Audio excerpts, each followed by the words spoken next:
Dear student, আমরা এখন 1 মিনিটে দেখে নেব ভারতের প্রধান 6টা নদী এবং তাদের উপনদীর নাম। গঙ্গা নদী।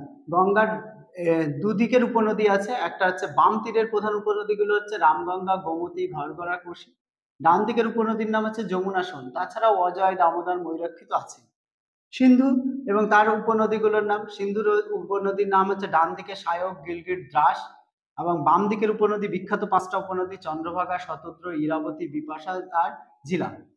ব্রহ্মপুত্রের ডান দিকের উপনদী না হচ্ছে সুবর্ণশিরি, কাবেং, মানস। এবং ডান দিকের উপনদী, বাম দিকের উপনদীর নাম হচ্ছে ধানসিঁড়ি, বুড়িডিহিং। ঠিক আছে। গোদাবরী। গোদাবরী নদীর উপনদীগুলোর নাম হচ্ছে পেনগঙ্গা, ওয়েনগঙ্গা, ওয়ার্ধা, মঞ্জিরা। কৃষ্ণা নদী, তার প্রধান উপনদীগুলো হচ্ছে ঘাটপ্রভা, মালপ্রভা, কয়না, তুঙ্গভদ্রা।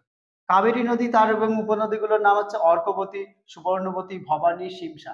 এই হচ্ছে মোটামুটি ভারতের প্রধান 6টা নদী এবং তার উপনদীগুলোর নাম।